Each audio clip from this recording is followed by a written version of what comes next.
Okay, I think that's worked. So it's wonderful to see so many of you here at this meeting of the C.S. Lewis Society. Let me begin with some brief introductions before we get started.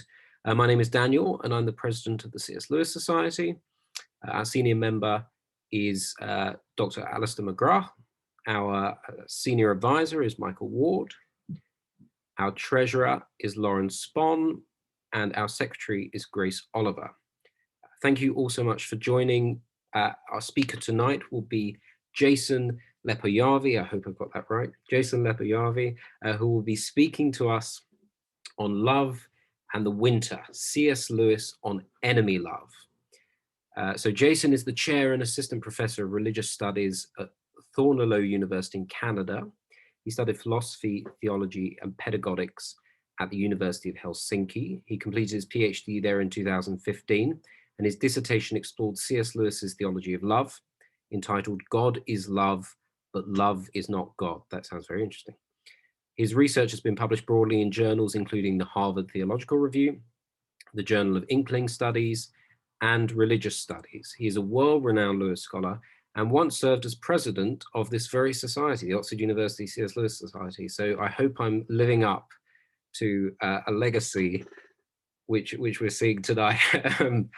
Yes, I hope it's pleasurable to be back, Jason. But just so everyone knows, I mentioned this at the beginning. For those of you that weren't here, there is in the chat, there should be in the chat a PDF which Jason has so very, very kindly prepared for us that will go along with this. So do pull that up if you have a moment to, and it will just make the evening easier to follow. We'll have our usual 40 minutes or so of talk, of presentation from Jason, followed by 10 to 15 minutes of questioning, depending on time. So please do, as usual, there are several ways where you can interact in the Q&A session. The first is you can type into the chat your question. The second is you can type into the chat and tell me that you have a question and I'll hand over to you. The third is there are reactions at the bottom. There's a little smiley face at the bottom where you can click and you can put your hand up and that will let me know you have a question. Or if you want to go really old school, you can just put your hand up and shout at me and I'll come to you with a question. Without further ado, let me introduce Jason. Thank you very much, Jason.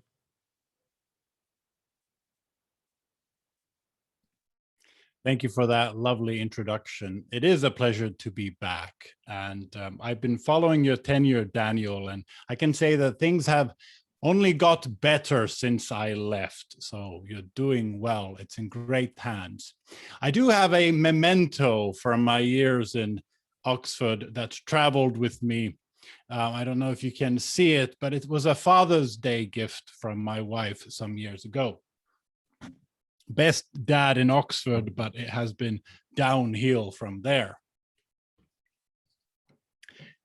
So my talk is on C.S. Lewis and the winter, or I'm sorry, Love and the Winter, C.S. Lewis on enemy love. The shelling of Mainila is an unfounded and unsuccessful 20th century conspiracy theory. In 1939, Stalin issued a series of ultimata to Finland. The Finns said no. So on the 26th of November, a border incident was arranged near the outpost of Mainila. Finnish guns, claimed Stalin, had fired shells at innocent Russian border patrol troops, a claim believed by no one outside or indeed inside the Kremlin. It was later confirmed that the Finns didn't even have artillery in the vicinity. Just as in the run-up to the outbreak of the First World War, France deliberately kept one step behind Germany in her military preparations so as to make her defensive posture unmistakable, so too the commander of the Finnish forces, Field Marshal Baron Carl Gustaf Emil Mannerheim, a mouthful, I know, had wisely ordered the withdrawal of all guns into the interior well beyond firing range. Notwithstanding this, Russia, just like Germany had done earlier, attacked its neighbor on a trumped-up pretext 4 days later. The Red Army launched a massive assault across the border. To say that Finland had kept one step behind Russia is an understatement. Finland had a population of 3.5 million people at the time, compared to Russia's 170 million. Though Finns would acquire more arms later, at the start things looked bleak.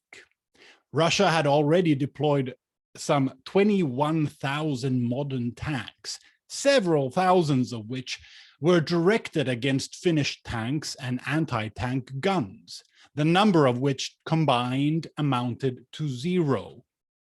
In the air, the Russian air armada boasted thousands of planes. The Finns had a dozen outdated fighters. Ground troops that took part in the battle were also outnumbered 1 to 3 or 4. But wars are not fought on paper, and patriotism or love of country sustains morale at least as well or better than imperialistic hubris. A farmer will defend his farm. Whereas not so well documented, Finland's early success in the war would today be the stuff of legend. The so-called Winter War lasted only 13 weeks. In June 1940, it was followed by the Continuation War, also known as the Second Soviet-Finnish War, which lasted over 3 years and ended in Soviet victory. Finland managed to keep its independence, but ceded key territories, land that was never regained. Other concessions included significant war reparations and disarmament. However, after the war, a massive series of secret weapon caches were built all across Finland, which, unlike the shelling of Mainila, is a confirmed and successful 20th century conspiracy. C.S. Lewis had been happy about Finland's early success. He followed the Finnish campaign intently. In September 1939, in other words, before Finland was yet involved, he wrote to Warney, "Today is a bad day because we have just heard the news," referencing Russia's invasion of Poland.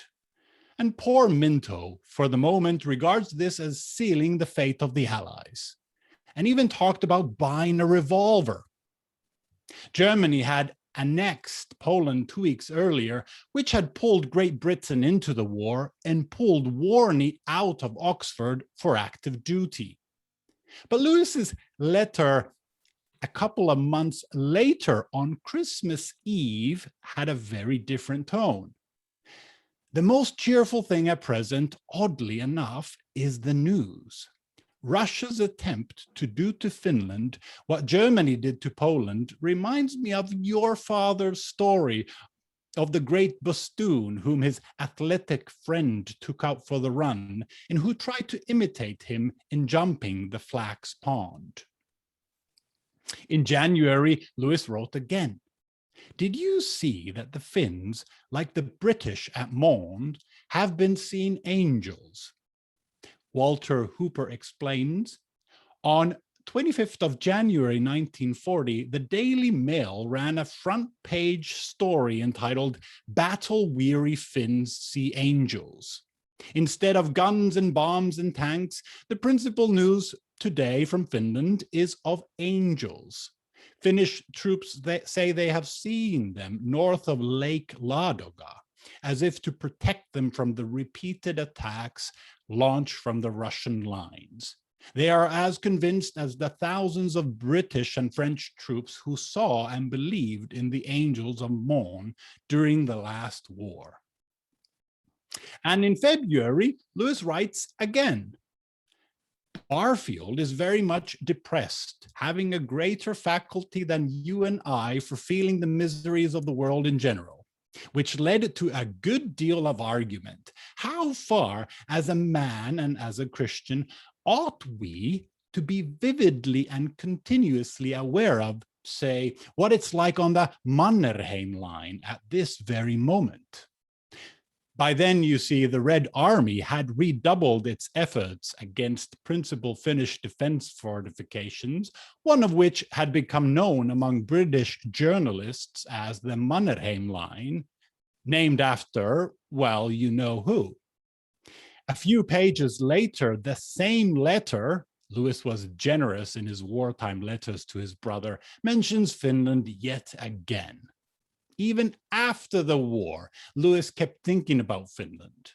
In February 1948, he writes, "The European news is worse than ever. Russia, having made meal of the Czechs this week, is apparently about to dine off Finland next. But the situation doesn't bear thinking about." Why all the fuss about Finland? Well, whether or not he ought to, why did Lewis care so vividly about Finland's miseries? We know the answer. He had what he called a bent of northern things. Lewis's interest in Finnish things in Finland long predated the war. His love of the Kalevala, above all the national epic poem of Finland, is well known. Funnily enough, Lewis mispronounced Kalevala as Kalevala, but Walter Hooper corrects him. Tolkien's love of Finnish and the Kalevala is even better known. Just like Lewis, however, Tolkien doesn't get everything right either. An early Finnish-inspired poem, love poem to Edith, makes Finns smile for all the wrong reasons. The line, "Ai lintu linda, Lasse Lanta," is as Finnish as it gets. In Tolkien's invented language, Lasse Lanta is to the ear and eye something extraordinarily lovely, leaf fall, in beauty far surpassing the original Finnish Lasse's shit. Much less known is Lewis's love of the Finnish composer Jean Sibelius. And yet, in one sense, Lewis ranked him second only to Wagner. The successor to Wagner, he tells Arthur, "The only man who has exercised the same enchantment over me since the old days is Sibelius." This bent of northern things is quite real, and one can't get over it. He makes me think of birch forests and moss and salt marshes. Lewis's Finnish bias helps us to understand his sometimes unflattering words about Russian imperialism, and especially about Stalin. The Russian, so far, whether Tsarist or pseudo-communist, makes no odds, I suspect, he writes, grabs things here and grabs things there when he finds them unguarded. But heaven knows I am as ill-qualified as anyone in the world to have an opinion. Joseph Stalin, or as Lewis sometimes called him, Uncle Joe, seemed particularly unlovable. He writes to Arthur, "I pray every night for the people I am most tempted to hate or despise. The present list is Stalin, Hitler, Mussolini, Mackenzie, Austin, and Opie. The last three were his maudlin colleagues. And in an effort to make this real, I have had to do a good deal of thinking. Note, I don't mean that I'm tempted to hate them equally, of course. We can learn from Lewis's good deal of thinking. Most of his thoughts about our subject, the nature and limits of enemy love, were first articulated in these wartime letters, later developed in talks, and finally published in books and essays. Lewis's thoughts are not free of the occasional blind spot, but they're always interesting and often eclectic. Consider, for example, his description of war as an odious necessity, or his sort of gloomy relief after the outbreak of the Second World War. The next years will be ghastly. I can't help wishing one could hibernate till it's all over. I dare say for me personally, it has come in the nick of time. I was just beginning to get too well settled in my profession, too successful, and probably self-complacent. Or consider his optimistic and seemingly irreverent belief that if he and a German soldier had killed each other simultaneously and met a moment after death, I cannot imagine that either of us would have felt any resentment or even embarrassment. I think we might have laughed over it. I've sometimes wondered whether behind his optimism were experiences of such breakthroughs of humanity, even in the act of fighting. I am thinking of things like the now famous Christmas truce of 1914, so before Lewis entered service.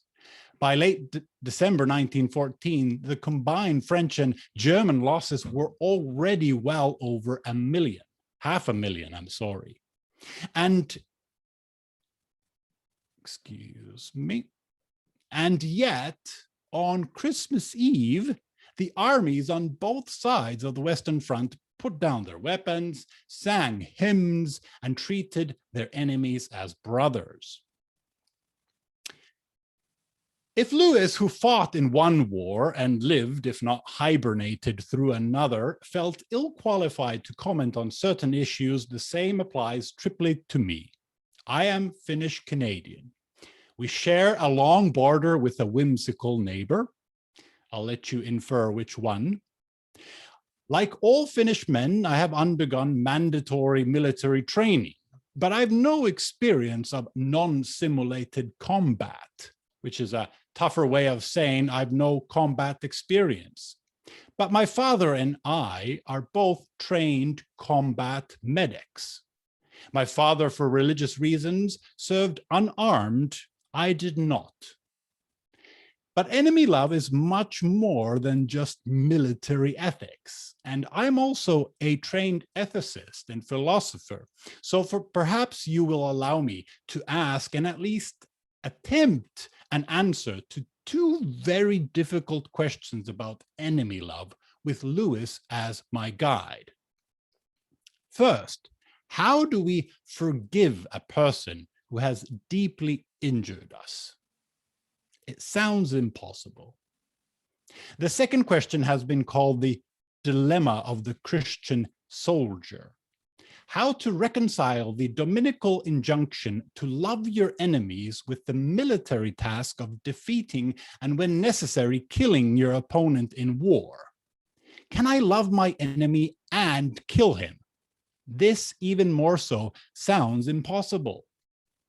Lewis was personally quite fond of the season of winter, but in his poems, and especially in his most famous story, winter is a metaphor for circumstances most unfavorable. Always winter and never Christmas. Think of that.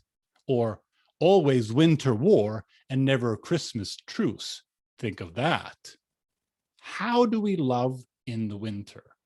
How do we love when the days are short and dark, when the forests are frozen and the marshes are martial, when our fingers and our hearts are numb?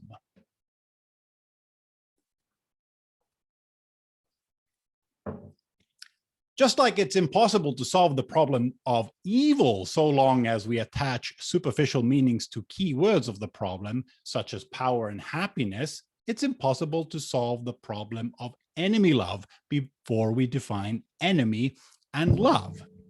And as so often happens, defining words half answers questions. Let's start with love. The odd thing about the four loves, I have the first edition somewhere here, found it in a dingy Oxford bookshop years ago. The odd thing about the four loves is that it never defines love. Helpful distinctions are made, to be sure, but in dissecting love, Lewis almost murders it. Love is never patched back together. We never learn what love itself is. That is, what all human relationships that deserve to be called share in common. But as I've argued elsewhere, the common core can be extracted from the four loves that well captures the essence of Lewis's understanding of love. It is this: love is the appreciative and responsive commitment to the other's flourishing insofar as possible and permissible. The appreciative and responsive commitment to the other's flourishing insofar as possible and permissible. This is love.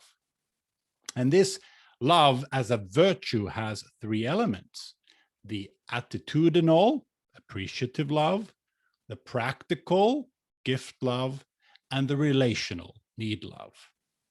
It follows that any relationship can be promoted to a love relationship when we can turn to the other and say, "It is good that you exist. I will involve myself in your being, in your well-being, insofar as I can, and I welcome your love in return." This is why enemy love is so difficult. Try saying that, even mentally, to the difficult person in your life. What about an enemy? Who is my enemy and what makes them so? A couple of distinctions will help us. In Christian parlance, everyone is your neighbor, but some neighbors are easier to love than others. We may loosely distinguish between easy neighbors and difficult neighbors. Both groups are spectrums. The difficult spectrum is well on display in the four loves when Lewis speaks of lepers, criminals, enemies, morons, the sulky, the superior, and the sneering. Note that it's difficult to love these difficult neighbors for very difficult reasons. Enemies are obviously in the difficult camp, but not all difficult neighbors are enemies. Not every moron is your enemy. Why this is important for us is that where they are on this spectrum affects and can sometimes limit the way in which we can love them. How we love depends on where they are. And so we must make another distinction, that between difficult neighbor and enemy neighbor. An enemy neighbor is a difficult neighbor whom it is difficult to love for a specific reason. What is that reason? I think there are two: resentment and injury. Your enemy, then, is the person whom you find difficult to love because either you feel resentment towards them or they seek to injure you or someone you love. Both reasons don't have to apply simultaneously. You may resent a person for other things than injury, and you may, if you are a saint, not always feel ill will towards those who labor against you. But sometimes both reasons apply together. Resentment follows hurt. Often the very reason for this resentment is a preceding or a looming injury. And often, but not always, the enemy is the most difficult person to love. You remember the 6 people that Lewis listed that he was most tempted to hate or despise: 3 dictators and 3 colleagues. Lewis clarified that he was, of course, not tempted to hate them equally.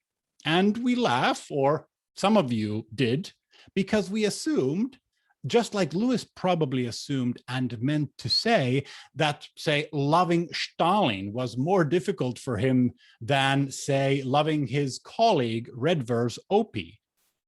But I suggest that in reality, this may not have been true. Foreign tyrants can be mythical abstractions. The real terrorists are domestic. College cancel culture is a metaphorical war zone that has been long ablaze before the term was ever coined. Incidentally, in his very next letter to Arthur, Lewis confessed that despite the real bloody European war going on, his job is, quote, in one way even nicer, for some of those whom I liked least in college have gone away to work in government departments, and one in America. That is very far away. We know that the one in America was Opie. By defining both enemy and love, we have, as a happy byproduct, discovered the essence of enemy love as well. Enemy love is the appreciative and responsive commitment, insofar as possible, to the well-being of people you feel resentment towards, and have injured you or seek to injure you. This is the definition of enemy love. And for Christians, it's absolutely binding. Though a Christian duty, enemy love is not unique to Christianity. It was already present in Judaism, for example. I shall never forget my surprise, Lewis writes in Reflections on the Psalms, when I first discovered that St. Paul's "If thine enemy hunger, give him bread," etc., is a direct quotation from Proverbs. The reason why he was so surprised was probably because, like so many of us, he had mistaken enemy love as a Christian innovation.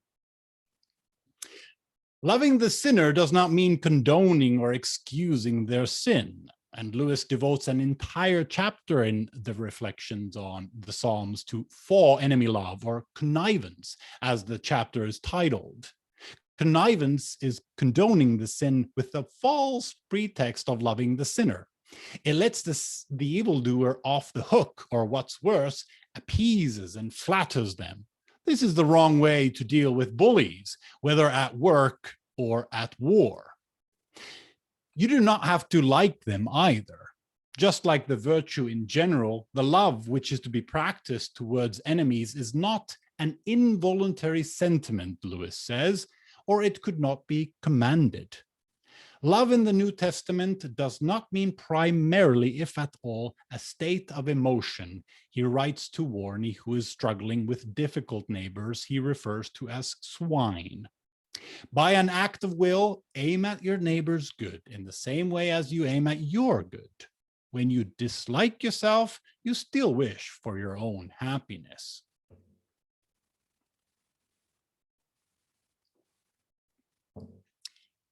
Knowing what love is not makes the task of loving difficult neighbors and especially enemies easier.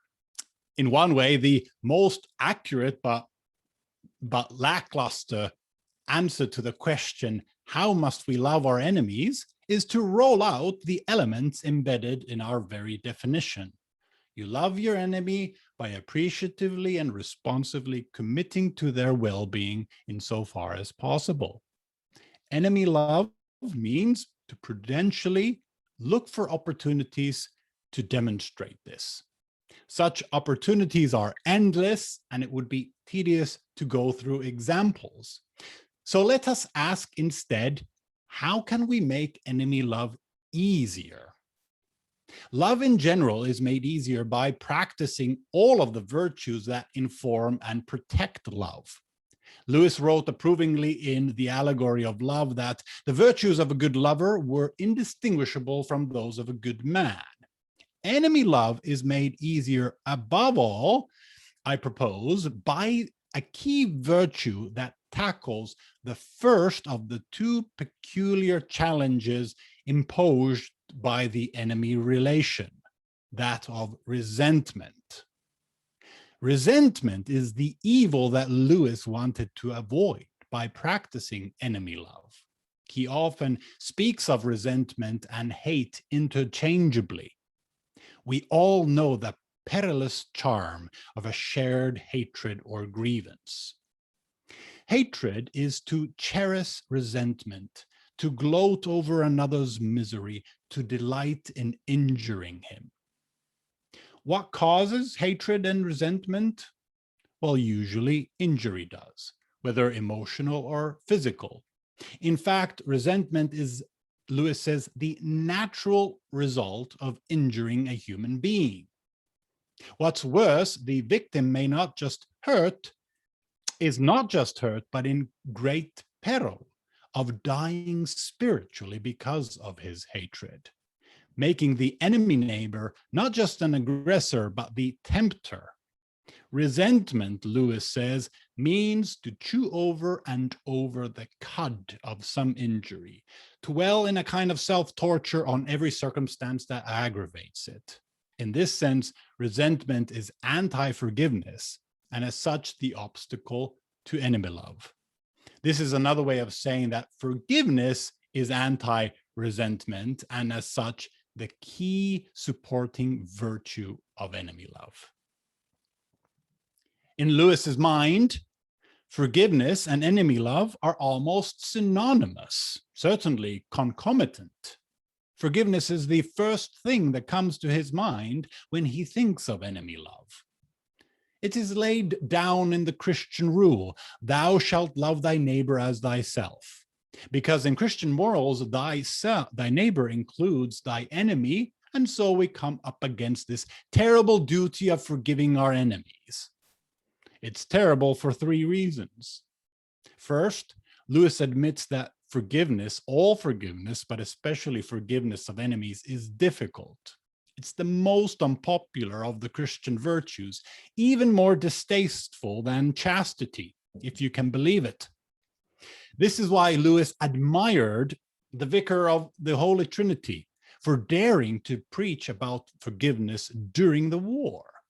It is hard work, but the attempt is not impossible. And in many areas of life, Lewis says, people quite often do what seemed impossible before they did it. Forgiveness is so important, and yet it's so important that he thinks we need to be reminded of it every time we go to church, in the creed and in the Lord's Prayer.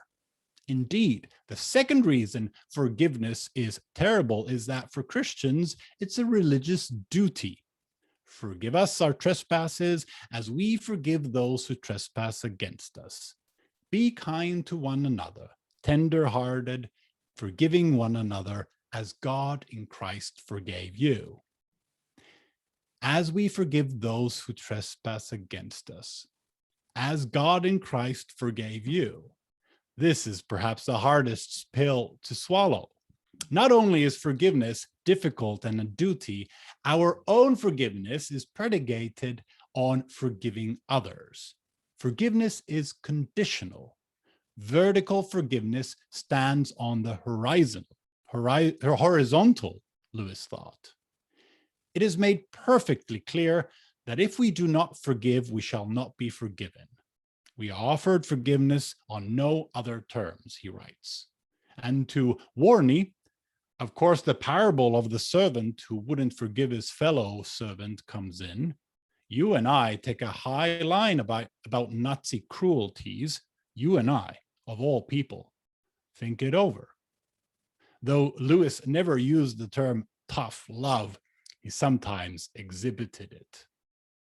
The upside of duty and conditionality, however terrible, is that it provides a tremendous source of motivation. So how do we forgive? What does forgiveness even mean? Contemporary treatments of forgiveness in Christian philosophy make a distinction between the practical and emotional aspects of forgiveness, or external and internal forgiveness, or short-term and long-term forgiveness. Turn the other cheek, refraining from knee-jerk revenge, is just the first step. The second is committing to the long-term palliative management of your own resentment.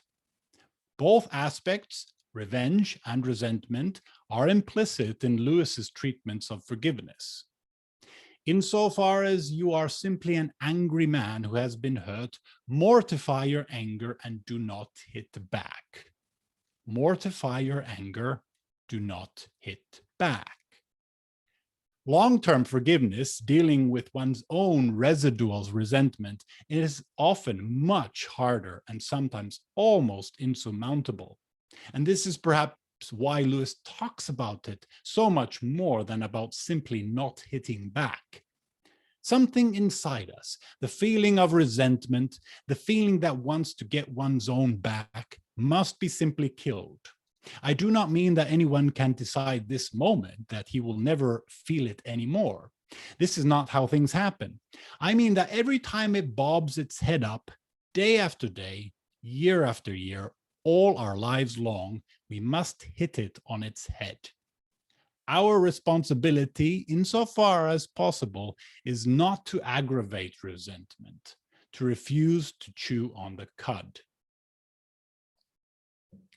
As prayer is a vehicle by which God's grace supports our own efforts to suppress and hopefully obliterate resentment, and as it was in the context of prayer that Lewis realized that he had finally forgiven successfully, probably his most unforgivable, difficult neighbor, we must say something about prayer.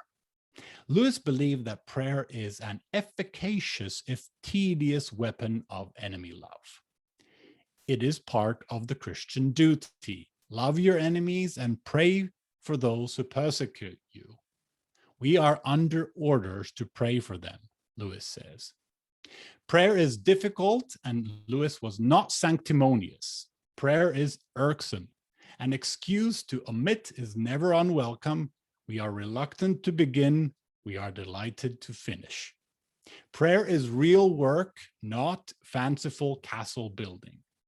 While the results of prayer are solely up to God, it is our responsibility to pray and to pray sincerely. How do we do this? First, we must actually pray. This means setting aside time for it. The habit of prayer is another acquired virtue, and precisely because of its irksomeness, it demands self-discipline. Margaret Mead has said that on a daily basis, Lewis devoted considerable time to prayer, both prayers of petition and intercession. Notice that prayers for enemies fuse the two. You ask God to intercede for them, and you petition him to help you forgive them. Recall also that Lewis prayed every night for the people he was most tempted to hate. That's 365 days a year. Recall further the reason why he had to do a good deal of thinking. It was an effort to make his prayers real. Elsewhere, he speaks about meaning our words when we pray. And in another wartime letter to Dom Bede Griffiths, Lewis asks, "The practical problem about charity in our prayers is very hard work, isn't it? When you pray for Hitler and Stalin, them again, how do you actually teach yourself to make the prayer real?" Notice the when you pray, not if you pray.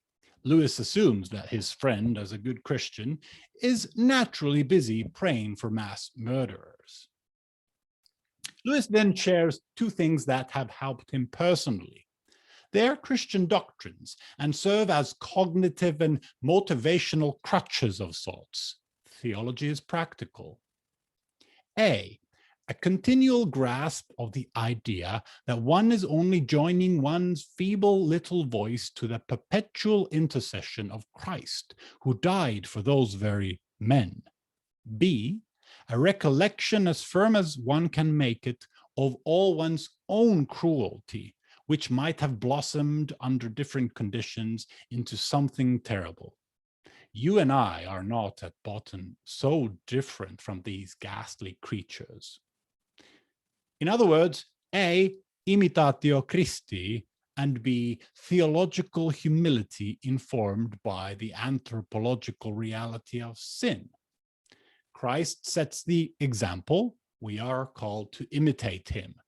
Our contribution is small, no need to pretend, but our feeble little voice joins a much greater one, like turning from a byroad onto the motorway, or a blood vessel joining a main artery.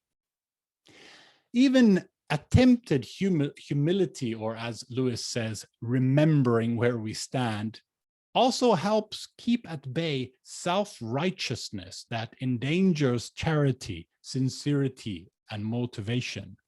Remembering your own sins helps to forgive the sins of others.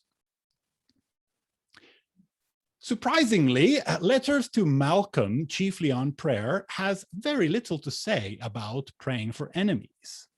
The only exception to this taciturnity is, I think, its most daring proposal that is dropped at the very end. I really must digress to tell you a bit of good news, Lewis tells Malcolm.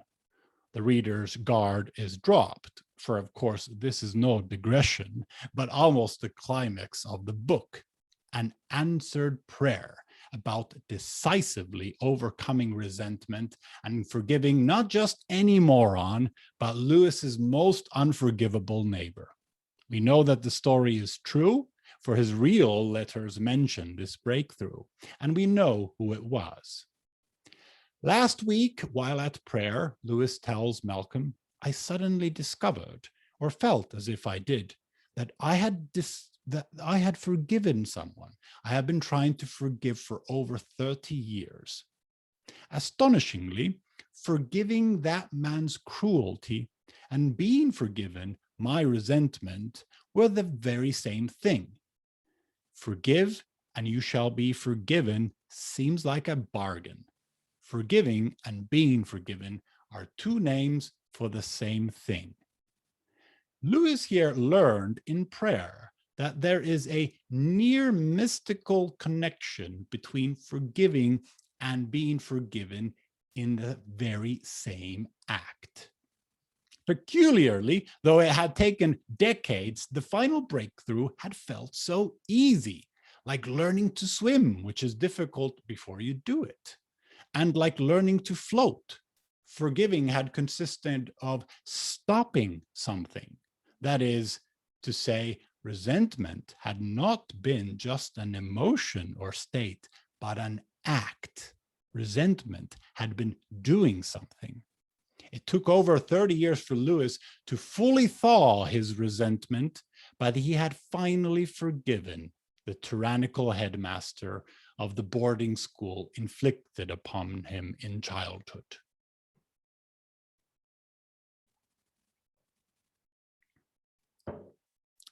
I now turn to my second main theme and question, which is about the dilemma of the Christian soldier.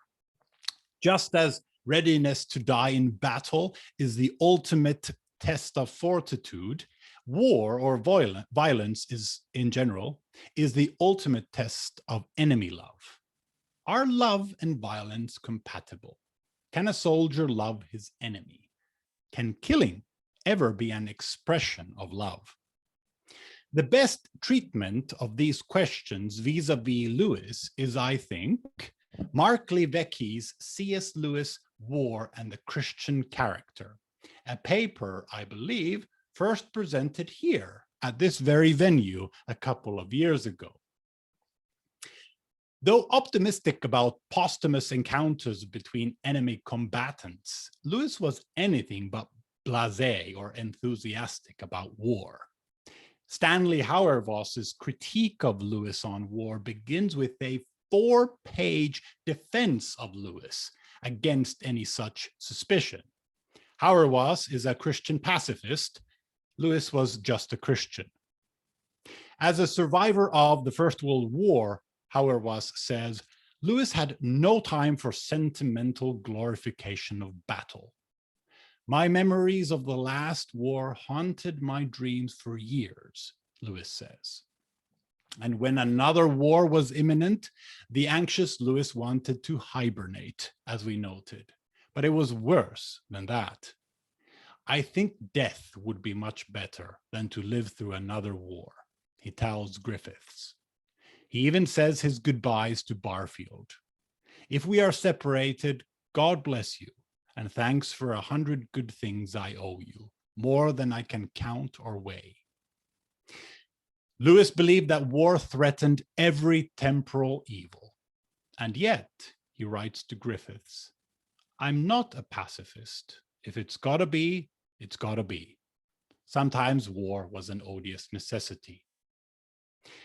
Lewis's most developed views on war and pacifism are included in his two wartime essays, Why I'm Not a Pacifist and The Necessity of Chivalry. And as so often for Lewis, their main points were first articulated in letters. In fact, his pre-war letter to Griffiths from 1938 is almost a summary of both essays. It begins with, I have always believed that it is lawful for a Christian to bear arms in war, and ends with, I cannot believe the knight-errant idea to be sinful. Lewis believed that facts, intuition, reason, and authority all supported his position. We cannot and need not rehearse it all here. I mention only 2 points about scriptural authority. First, the commandment, thou shalt not kill, is not a prohibition of all violence or even all killing. It's a prohibition of murder. Lewis says that when our Lord quotes this commandment, he uses the Greek word for murder in all three accounts, Matthew, Mark, and Luke, and that there is a similar distinction between kill and murder in Hebrew. Second, Lewis takes the dicta of the Sermon on the Mount to be a prohibition of revenge. When Jesus said to turn the other cheek, he meant what he said, but with an understood reservation in favor of those obviously exceptional cases which every hearer would naturally assume to be exceptions without being told. Does anyone suppose, Lewis asks a pacifist audience, that our Lord's readers understood him to mean that if a homicidal maniac attempting to murder a third party tried to knock me out of the way, I must stand aside and let him get his victim? Lewis's essay on pacifism was indeed first delivered as a paper, I believe, at the Oxford Pacifist Society. And Lewis felt comfortable quoting scripture because he knew that many of those present were religiously motivated. And he knew this because he had long been interested in conscientious objection and had very recently himself heard a paper given by a former colleague at Balliol College on his experiences in his present job as a member of the tribunal for investigating conscientious objections. Lewis summarizes this paper in his letter to Warney, the same letter that famously also summarized Charles Williams' wartime lecture at Oxford on chastity, that nasty business. I was interested and relieved to hear that the vast majority of the objectors are perfectly sincere and often want to be put on dangerous non-combatant works, such as minesweeping. And also that the communists and intellectuals are a minority.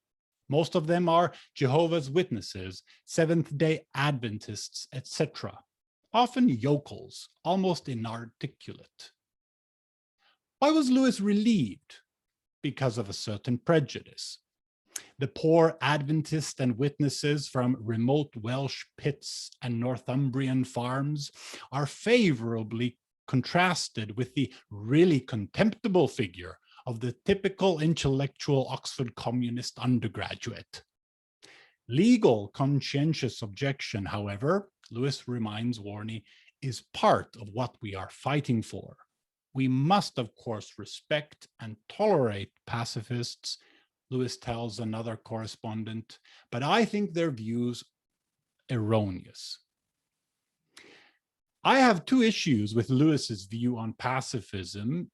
One is a historical issue, and the second, an issue about logic, but we cannot discuss them here. But on the general question about love's possible compatibility with violence and war, I am with Lewis. Can violence and killing be described as love in any meaningful sense? My answer will be yes and no. War is not fully compatible with love, but this means that they are somewhat compatible. Love qualifies but does not eradicate war, as Lepojärvi puts it. It must be remembered, Lewis says, that there are risks in both directions. If war is ever lawful, then peace is sometimes sinful. Why sinful? Because nonviolence can sometimes be a failure to uphold justice in a sinful world motivated by rightly ordered love. This is a strong argument. Sometimes love prefers war to peace. But I tend to agree with it. I am thinking of what Nigel Bigger calls the evils, tragedies, ambiguities, risks, and uncertainties of peace. Such things as the preventable massacres and genocides that took place in Rwanda and Srebrenica in Bosnia. Love does not categorically reject violence. It can permit it and even motivate it. Lewis rejected what Bigger has aptly called the virus of wishful thinking, that everybody is rational and wants good. The anthropological fact of sin and historical experience and evidence contradict this. Some people cannot be talked out of grave wrongdoing, and they must therefore be forced out of it, says Bigger. Courts are not the only place where justice is done. The battlefield can be another. The fighting instinct is not bad per se, says Lewis. Sometimes it can be a duty to encourage it. So I agree with Lepojärvi, here approvingly paraphrasing Faramir, that war can be an expression of love. But an expression of love towards whom? Violence can be an expression of self-love or family love against Lewis's homicidal maniac. It can be an expression of patriotic love against a homicidal nation. Above all, it can be an expression of love for the innocent victim neighbor. Lewis writes, I do not think punishment inflicted by lawful authorities for the right motives is revenge. Still less, violent action in defense of innocent people. In the Christian tradition, indeed, the paradigm of just war is not self-defense, but the rescue of the innocent. Whether violence and war can be expressions of enemy love is a much more difficult question, which I will have to address later. We have all heard the maxim, all is fair in love and war. What BS? This is doubly false. All is not fair in love. And it is precisely love that set limits to war. Love may permit and even motivate war, but it also qualifies it. Venus qualifies Mars. The guiding principle is the golden rule. Treat others as you would have them treat you. The simplistic literal interpretation is, of course, impossible. I love my back scratched. My brother hates it. Scratching his back is a declaration of war. The golden rule is a guiding principle, not a mathematical formula. Applied to warfare, it might go something like this. Wage war against others as you would have them wage war against you. This both limits legitimate reasons for entering war and curtails what may be done in war. Political theorists speak of jus ad bellum and jus in bello, reasons for and methods in war, respectively. Love qualifies when we may enter war. Hauerwas summarizes Lewis's position well. Lewis thought it should be a last resort, declared by a lawful authority, a defensive rather than an imperialistic endeavor, that the aims of the war be limited, that there may be some realistic chance of success, and that there be a willingness on the part of the combatants to take responsibility for their actions so that civilians will be properly protected. Love also qualifies what we may do in war. Lewis explains the general principle. Lesser violence is always preferable to the greater. If you will, an Occam's razor with a bellicose bent. Entirely forbidden methods include murdering prisoners, bombing civilians, and so on. One's own moral posture is also important, thought Lewis. We may kill if necessary, but we must not hate and enjoy hating. Just war requires just soldiers, or knights, as Lewis calls them in The Necessity of Chivalry. The marbling of ferocity and meekness, as Livecki memorably paraphrases this essay, protects the victim neighbor both against external tyrants and the potential tyrant dormant in the sinful heart of the soldier himself. I said earlier that all is fair in love and war is doubly false. Love limits war, but war imposes major limits on love too. War qualifies love. Mars qualifies Venus. And this is to be expected given the qualification insofar as possible in our understanding of love. War seriously limits the possibilities of love. One obvious way war qualifies love is that it separates you from all you love, says Lewis. But I am thinking primarily of something else here. War and all situations that call for violence compel us to use force and sometimes even lethal force. This sounds circular and tautologous, doesn't it? And it is, but consider what this means. I argue that even in the best scenario, even when the reasons and the methods are just, the soldier that kills the enemy is primarily motivated by love for others, not love for the enemy, if at all. This does not mean that the soldier does not love the enemy at all. It means that he loves the enemy only insofar as he succeeds in appreciatively and responsively supporting the enemy's well-being despite killing him. The good kill is the kill that least violates absolute love. Let me try to explain. Lewis says in The Problem of Pain that the permanent nature of wood, which enables us to use it as a beam, also enables us to use it for hitting our neighbor on the head. But in fact, Lewis also believed that what he called the law of beneficence sometimes compels us to use the piece of wood for both purposes.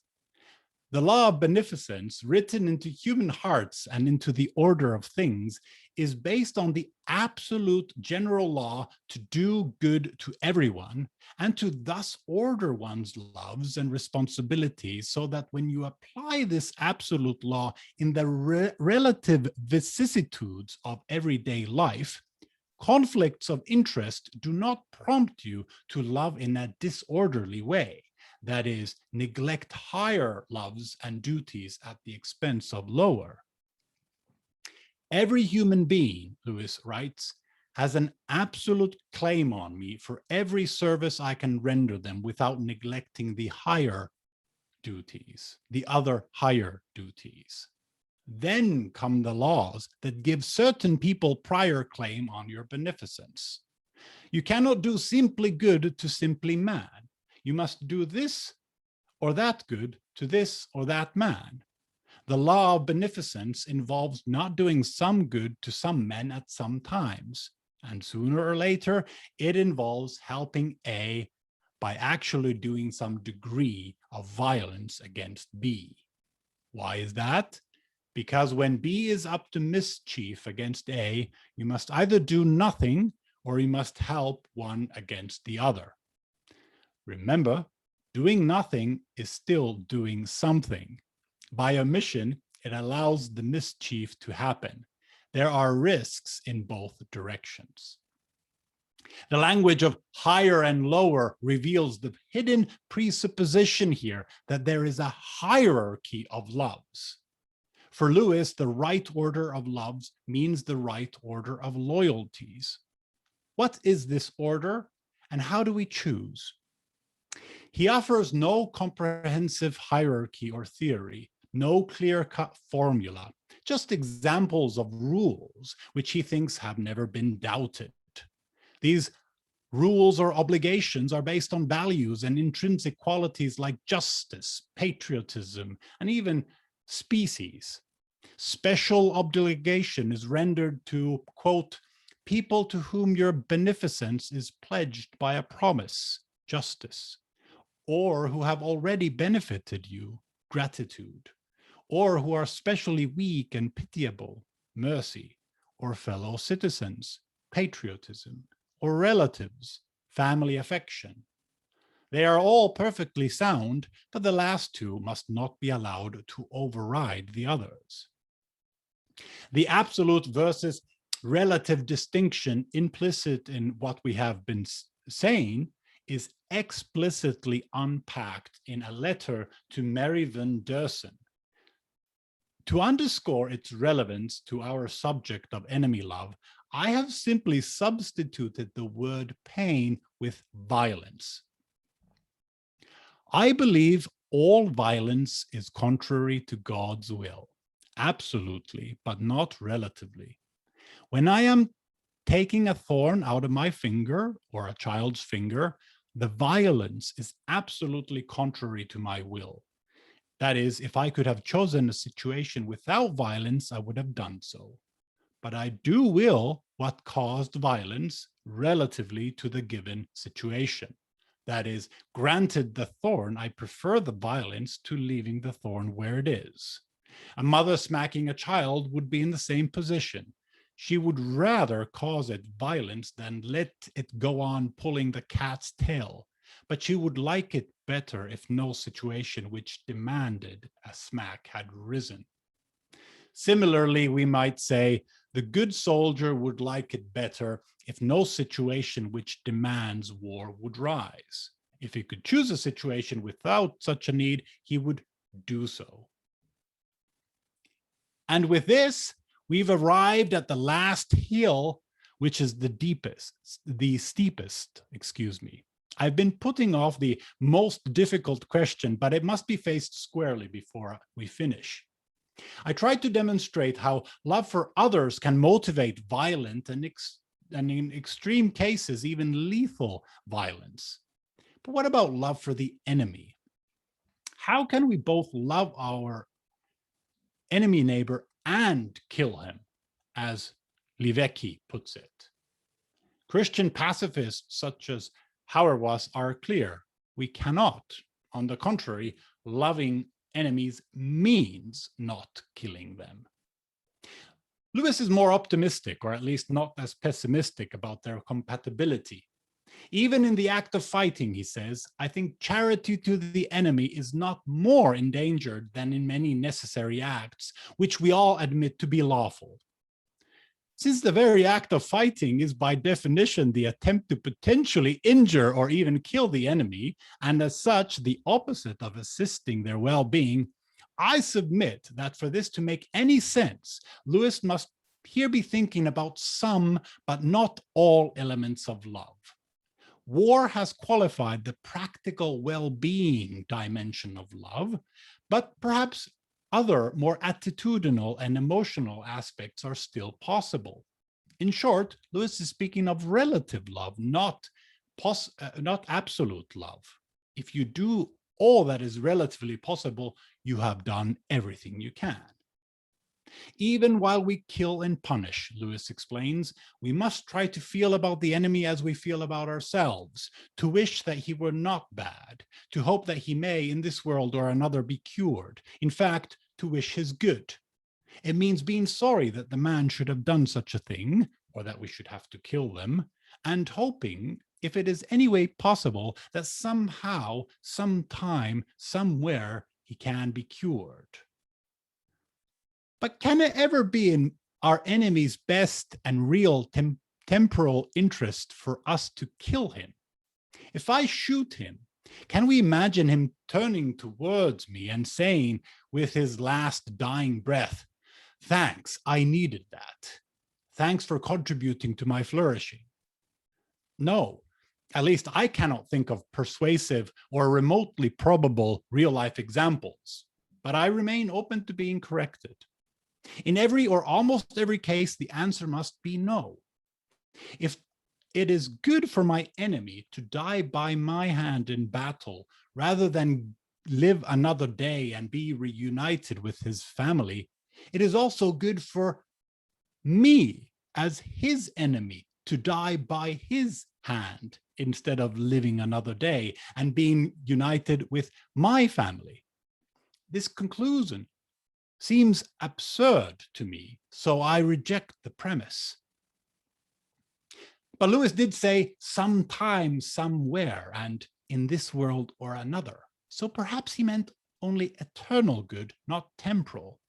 Does lethal force jeopardize the eternal good of my enemy neighbor? Again, Lewis is quite optimistic. He says war endangers every temporal evil except dishonor and final perdition. If anything, the prospect of dying encourages us to prepare for death. As Screwtape put it, men are killed in places where they knew they might be killed and to which they go if they are at all of the enemies, that is God's party, prepared. However, in many cases, I think Lewis's optimism is unfounded. Even Screwtape acknowledged if they are at all of the enemy's party. We must assume that many are not, and that many wrongdoers die ill-prepared to meet their maker.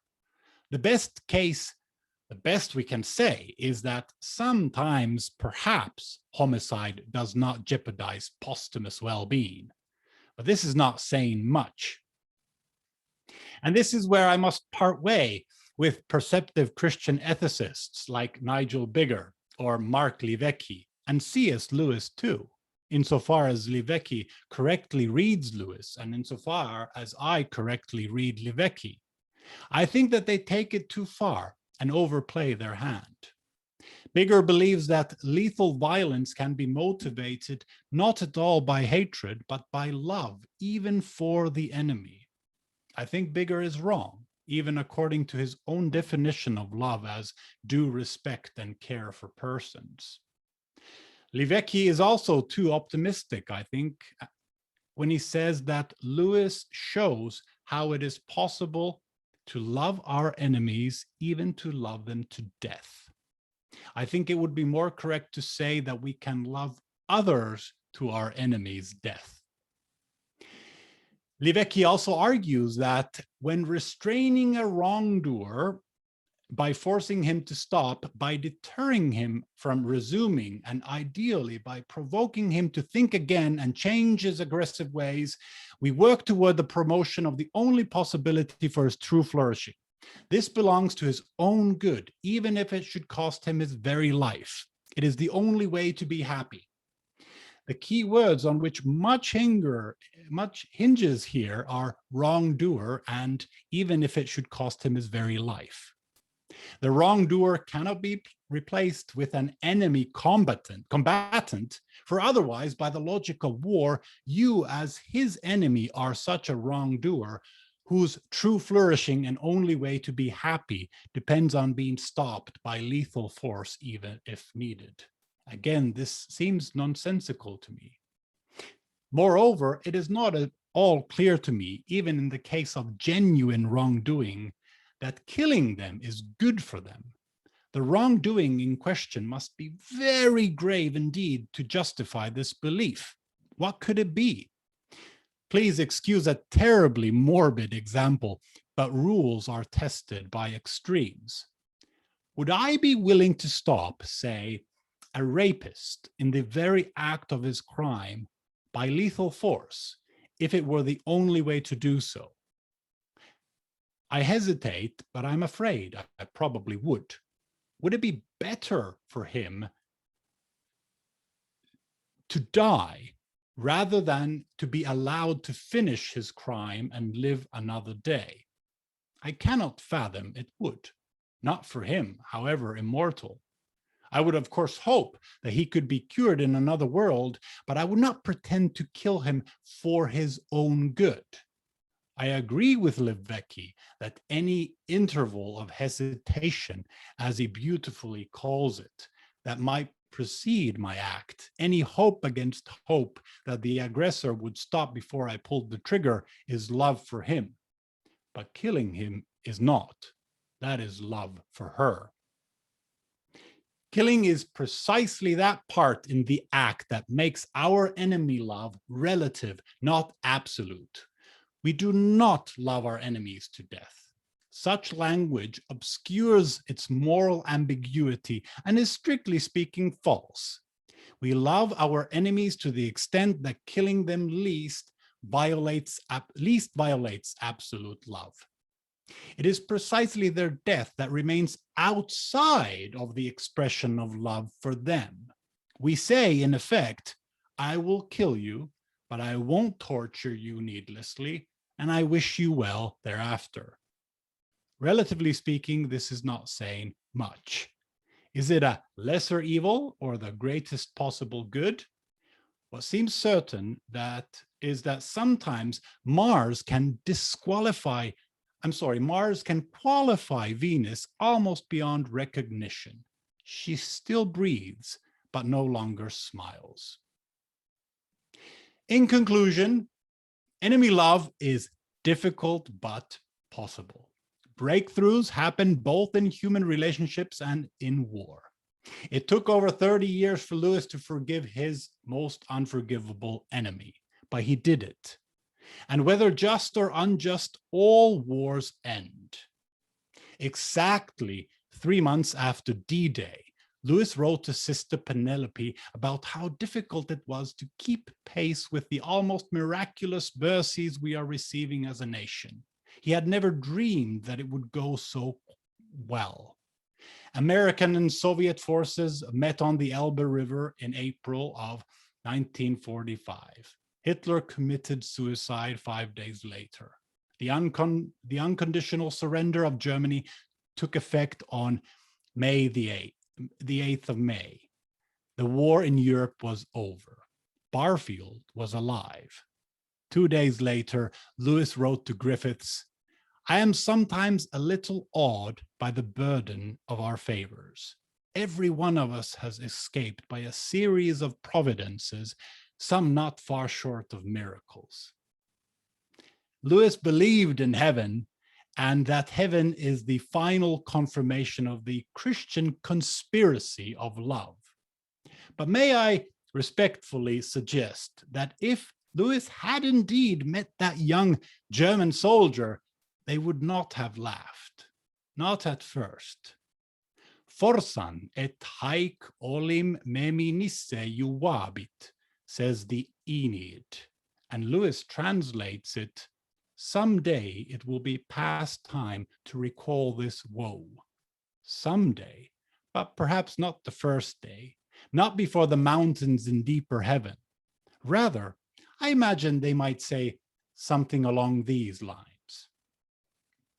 I am sorry mundane circumstances did not allow us to love each other better. I am sorry I was not permitted to love you more. Now that the war is over, however, let us make up for lost time. Now that winter is over, let us thaw in God's love and learn to love one another perfectly and absolutely in eternity. By the way, have you seen Uncle Joe? Thank you very much, Jason. Thank you. There's a little post, as you can see there in the chat, from Mark for you there, Jason. Yes, so thank you for such an informative and very insightful talk. just learned so much from it. So thank you so much for that, Jason, and thank you so much for your insight into not only Lewis's work but into the question as a whole. Unfortunately, because of the time, we've run a little bit over, so apologies for people that had to rush off. We're only going to pause for one question. So I'd like to hand over to Michael. I think Michael has a question. And for those of you that have put questions in the chat, I can forward those to Jason, and I'm sure he'll be happy to email you. If you put your email address in the chat, if you have a question you desperately want answered, and then we can do that. So apologies for that, but Michael. Thank you, Daniel, and thank you, Jason, for a very thought-provoking talk. I feel slightly guilty about asking this one and only questions. It really ought to be Mark Levecki, but I see that Mark has referenced something in the chat box that people might like to pay attention to follow up this debate further. My question, Jason, is simply about Lewis's essay on forgiveness, where he says that after you've forgiven someone who, say, has betrayed you or lied to you, you don't need to believe them next time. You don't need to believe everything they tell you ever afterwards, just because you've forgiven them. Forgiveness doesn't mean becoming naive or credulous. But my question is, to love at all is to be vulnerable, as we know from the four loves. And so presumably there comes a point when one becomes vulnerable enough to the betrayer to be betrayed again. Do you agree with that? And if so, how would you advise someone to draw the line between a wise guardedness and a loving vulnerability? No, that's very good. And it works very well with the definition I've been playing with of love as appreciative and responsive commitment to the other's flourishing. Love says, it's good that you exist. I promise to commit to your well-being, and I welcome your love in return. Now, love is not a binary, as if you either succeed in love or you don't. It's a scale. There's room for improvement. You might succeed, I think, in one area of love or one dimension of love, but not the other. Perhaps vulnerability belongs to the last dimension, that of need love, of saying to somebody who hurt you, and I welcome your love in return. That bit opens up new opportunities of repeated offense and hurt. And one might not be able to say that, at least not at first. It doesn't mean that one doesn't love the enemy, but it does mean that one is not able to love the enemy absolutely, relatively. You might still feel secure enough to wish them well from a distance and not speak ill of them, but you're not quite ready yet to open your heart to be stabbed once again. So I would agree with you that ideally vulnerability would re-enter the relationship, but it may not. Any follow-up thoughts?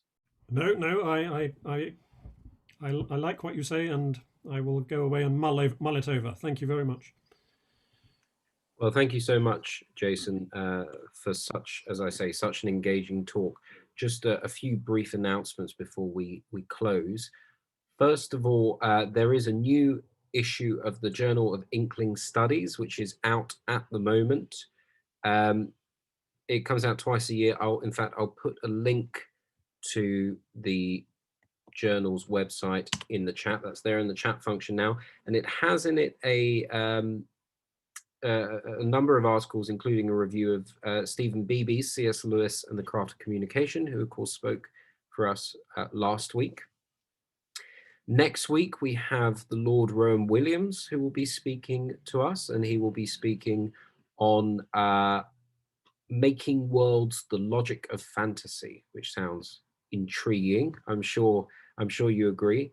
But I think there's nothing else for me to do except to ask you to join me in thanking Jason in a muted round of applause for such a wonderful talk. So thank you so much, Jason. And thank you everyone for joining us. It's wonderful to see you all there, see you all here, and I hope to see you next week. God bless you all. Thank you. Thank you, everyone. Bye-bye. Thank you, Jason.